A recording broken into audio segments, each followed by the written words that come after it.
Seorang pria mencuri mesin pompa air dan uang tunai lebih dari 23 juta rupiah di sebuah toko bangunan di Goa, Sulawesi Selatan. Aksi pembobolan dan pencurian terekam kamera pengawas atau CCTV.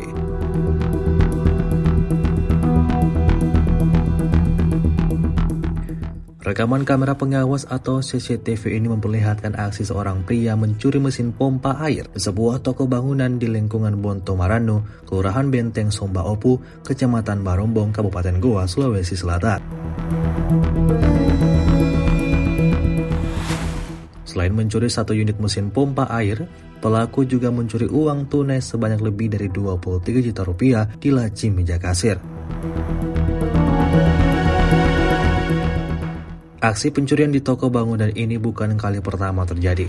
Beberapa hari sebelumnya, uang puluhan juta rupiah juga dicuri, namun pelaku berhasil menghilangkan jejak dengan merusak kamera CCTV. Diduga pelaku masuk ke dalam toko dengan cara membobol atap bangunan dan masuk menggunakan tali. Akibat pencurian tersebut, pemilik toko bangunan merugi hingga lebih dari 24 juta rupiah.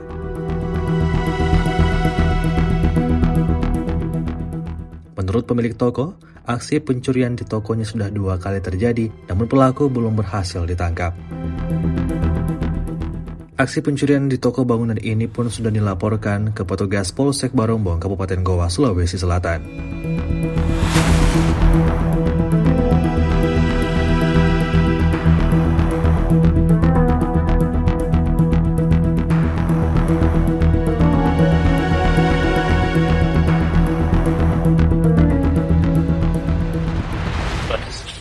Kalau di toko ini sendiri Sudah 2 kali. sudah kali. Iya. Yang pertama kehilangan Pertama apa? kehilangan uang, Berapa jumlahnya? ada sekitar 23 juta. Uang saja diambil. Yang pertama. Iya. Terus yang kedua kalinya ini? Kedua ini mesin air sama uang lagi. Uang lah. Yang pertama diambil semua CCTV. Iya. Menghilangkan jejak ya. Yang jejak Nah yang kedua ini lewat mana? lewat seng. Sudah seksin ini? Iya. Berarti dari samping.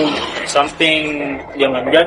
Terus dia gunting. Gunting. Sekarang yang diambil. Yang kedua. Yang kedua. Yang kedua sekitar 600-700 sama mesin air satu. Sama-sama. Berarti kerugian Kerugian berapa? sekitar 1,5. 1,5 semua. Iya. Tapi memang kalau di total dari pertama sama kedua Ada sekitar 24 juta. 24 jutaan. Memang tidak ada yang tinggal di sini ya? Tidak ada. Tidak ada ya? Download Tribun X sekarang, menghadirkan lokal menjadi Indonesia.